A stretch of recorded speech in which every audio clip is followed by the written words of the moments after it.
News 18 India. मैं पटना से सुधीर गुप्ता बोल रहा हूँ। मेरा सवाल है कि आप परिवारवादी से समाजवादी कब बनेंगे? अनुराग जी 30 सेकंड में जवाब दीजिए। देखिए आपके यहाँ भारतीय जनता पार्टी आपको गुमराह करती है। सम्राट चौधरी जो वहाँ पे डिप्टी सीएम बने, उनके पिताजी शक्नी चौधरी भी एमपी रहे हैं। और ये राजनाथ सिंह जी या डिफेंस मिनिस्टर, उनका बेटा भी एमएलए है। कल्याण सिंह जी चीफ मिनिस्टर थे, उनका बेटा पोता भी मंत्री है। और लगातार ये परिवारवादियों के साथ सत्ता चला रहे हैं हर जगह पे। अपना दल परिवारवादी से आता है, उत्तर प्रदेश में सत्ता चला रहे हैं। एनसीपी शिवसेना के साथ महाराष्ट्र में सत्ता चला रहे हैं, और हरियाणा में चौटाला परिवारवाद सत्ता चला रहे हैं। इनके लिए भ्रष्टाचार और परिवारवाद कुछ नहीं होता। भारतीय जनता पार्टी के लिए सत्तावाद है। इनको सत्ता कैसे मिल जाए, इसलिए हर आदमी को अपनाने को तैयार है। अनुराग जी, ये वोटर जो है, ये जो वोटर है ना, ये जो सुधीर गुप्ता को आप सुन रहे थे, ये आपके वोटर बन सकते थे। आपने तो उनको अजय आलोक समझ लिया और आप उनको जो है काउंटर करने लग गए। अरे भाई, उसके मन में कोई सवाल है तो उसको जवाब दो ना। वो कोई अजय आलोक थोड़ी है जो आप वहां पे काउंटर कर रहे हैं। वो ये कह रहा है कि आप परिवारवाद को आगे बढ़ाते हैं, उसका जवाब देंगे तो वोट जीत पाएंगे, वरना प्रभु ऐसा नहीं हो पाएगा। क्लियरली बता रही हूँ। पटना से सुधीर गुप्ता के बाद अगला नंबर है अर्पित का। दिल्ली से अर्पित एक सवाल पूछ रहे हैं। किससे पूछ रहे हैं भाई? मेरा नाम अर्पित है और मैं बीजेपी से ये पूछना चाहता हूँ कि दक्षिण भारत में 370 सीटों के लिए उनका क्या प्लान है, वो कैसे चलेंगे वो? हाँ, दक्षिण में मामला टाइट है, कैसे चलेंगे? नहीं अर्षद जी, आपका बहुत अच्छा सवाल है। और पिछले 5 साल 10 सालों में जैसे आपने देखा होगा कि कर्नाटका हो, चाहे तमिलनाडु हो, चाहे आंध्रा हो, चाहे अभी तेलंगाना में हाल में चुनाव हुए हैं, हर जगह हमने अपनी पूरी ताकत लगाई है। देखिए, हम चुनाव जीतने के लिए नहीं, हम जनता में विश्वास बढ़ाने के लिए काम करते हैं। मुझे लगता है कि पिछले 10 वर्षों में ये चुनाव परिणाम दिखाते हैं। भले हम सीट ना जीत पाए हों, सरकार ना बना पाए हों, लेकिन हमारे विश्वासों में कोई कमी नहीं आई है। कर्नाटका में हम चुनाव हार गए, लेकिन हमारा वोट शेयर वही रहा 36%।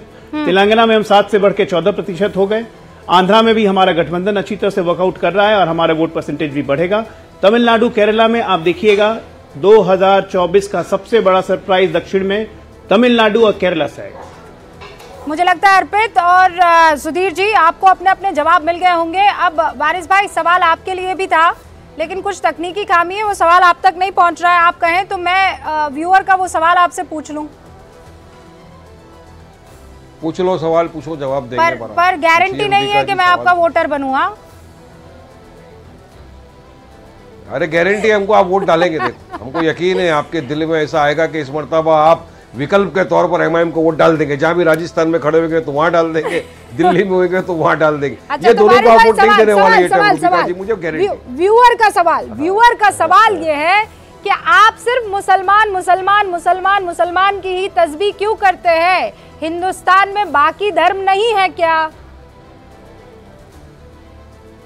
मैं इस व्यूवर जी को बोलना चाहूंगा, सर, हम मुसलमान, हमारे दलित भाई, हमारे क्रिश्चियन भाई, हमारे सिख भाई, हिंदू भाई, सबके लिए लड़ते हैं। जिनको ये बीजेपी ने अब तक दबा के रखा है ना, हम उनकी हक की बयानी करते हैं। हम मोदी की आंखों में आंख डाल के सवाल करते हैं। हम ही तो वो लोग हैं जब पूछते हो बताओ 15 लाख रुपया जमा होने वाला था, कहां हुआ? हम ही तो वो लोग हैं जो पूछते हैं 2 करोड़ युवाओं को रोजगार मिलना था, बताओ कितने युवाओं को रोजगार दे दिया आपने? हम तो वो लोग हैं जो प्रधानमंत्री आवास योजना को चैलेंज करते हैं। अरे हम में ही तो ताकत है बीजेपी को हराने की। हमने तो हरा के दिखा दिया औरंगाबाद में 3 टर्म के सिटिंग मेंबर ऑफ पार्लियामेंट को एक झटके में हरा के दिखा दिया हमने। और इस मर्तबा भी याद रखिए, आपके व्यूअर जिसने सवाल किया उसको बोलना चाहूंगा, इंशाअल्लाह हमको यकीन है कि इस मर्तबा मजलिस इत्तेहादुल मुस्लिमीन को कम से कम 7 से 8 जगहों के ऊपर पूरे देश के अंदर कामयाबी मिलेगी। और हम लड़ेंगे इस मर्तबा। पिछली बार खाली 3 पे लड़े थे, इस मर्तबा यूपी में लड़ेंगे, महाराष्ट्र में लड़ेंगे, बिहार में लड़ेंगे, तेलंगाना में लड़ेंगे, मध्य प्रदेश में लड़ेंगे। जहां जहां पार्टी डिसाइड करेगी लड़ेंगे। और आप लड़ते तो है मोदी के खिलाफ,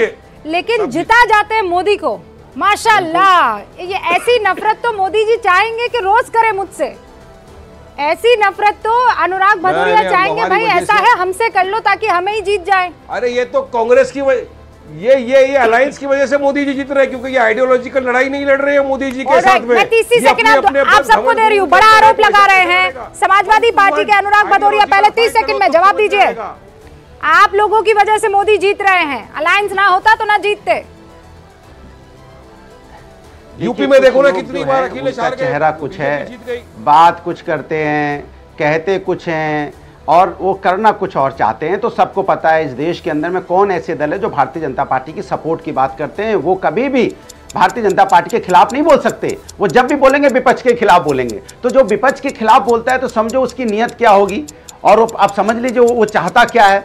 दूसरी बात, जहां तक वो सवाल पीडीए का उठा रहे थे, तो मैं ये समाजवादी पीडीए पे डिपेंड है, पीडीए पे ही काम करती है। पिछड़ा, दलित, अल्पसंख्यक, पिछड़ा अगड़ा और आदि आबादी और आदिवासी। अगर आपको राज्यसभा में देखना है तो जावेद भाई हमारे अल्पसंख्यक से आते हैं, रामजीलाल सुमन हमारे दलित से आते हैं, राम गोपाल बैकवर्ड जी से आते हैं, और जया बच्चन फॉरवर्ड समाज से आती है। तो फिर क्या सवाल है इनका? तो इसके मतलब किसके लिए बैटिंग कर रहे हैं आप समझ गए होंगे।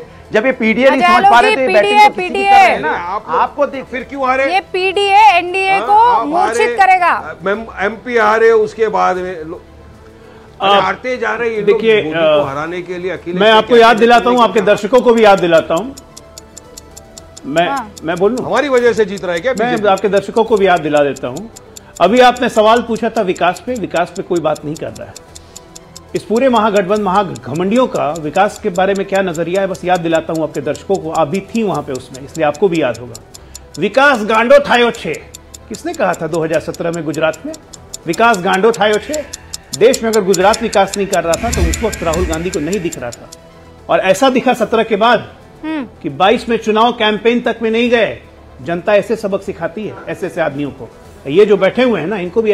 अनुराग भदौरिया की तो बात का मैं जवाब ही नहीं दे रहा हूं, क्योंकि ये ना 3 में रहेंगे ना 13 में रहेंगे। सपा की दुकान बंद होने वाली है, जीरो पे आउट होगी अजय जी और वारिस भाई, आप दोनों का याराना तो गजब लग रहा है। यहाँ पर कह रहे हैं आपको आउट कर देंगे, हैं? नहीं, मैं बता रहा हूँ ना, बहुजन समाज पार्टी के साथ ये लोगों ने क्या बोला है, गठबंधन करके कुल मिला के मुसलमान ने इनको वोट दिया, हरा नहीं सके, 4 मरतबा फेल हो गए। तो अब मुसलमान दलित भाई हमको वोट देगा, हम हराएंगे बीजेपी को। आ जाए आलोक, नहीं, आप तो हराएंगे तो कैसे हराएंगे? Okay, alright, moving on to next round. लेकिन उससे पहले एक्सपर्ट की गूंज। प्रदीप जी, आपने तीनों को सुना, आपने व्यूअर्स के क्वेश्चन को भी सुना है। ये जो कॉन्फिडेंस है ना, एक तो इन प्रवक्ताओं के कॉन्फिडेंस के लिए ना मां कसम, मतलब कोई तोड़ नहीं है। वारिस भाई कह रहे हैं कि वो लड़े कितनी भी सीटों पर लेकिन हरा देंगे मोदी को, कसम से।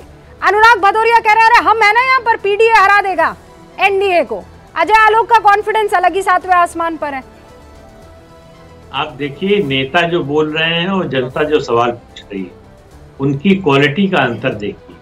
नेता अपने रेटरिक पर डटे हुए हैं, यही उनका भाषण उठा के देखिए तो पिछले चुनाव में, उससे पहले चुनाव में, उससे पहले चुनाव में। जनता नया जानना चाहती है।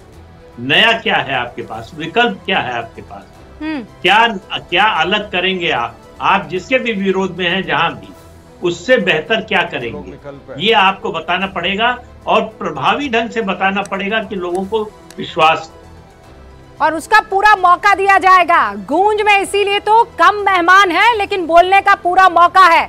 वारिस भाई, अजय जी, अनुराग जी, प्रदीप जी, आप चारों का बहुत बहुत शुक्रिया यहाँ वक्त निकालकर दर्शकों के सामने अपनी बात रखने का। लेकिन आप लोग से विदा लूं उससे पहले एक और राउंड है, और ये राउंड था जहां जनता को वोट करना था, न्यूज़ 18 इंडिया के व्यूअर्स को वोट करना था। और सवाल हमने क्या पूछा था? सवाल पूछा था, क्या एनडीए को इंडी गठबंधन हरा सकता है? नहीं कहने वाले 59% और हाँ कहने वाले 38%, कह नहीं सकते कहने वाले 3% है। इस पोल का नतीजा बताता है कि इंडी गठबंधन को अभी बहुत मेहनत करने की जरूरत है, क्योंकि जो वोटर्स हैं इस वक्त, हमारे व्यूअर, वो ये मानते हैं कि इतना मादा इंडी गठबंधन में नहीं है कि वो एनडीए को हरा सके।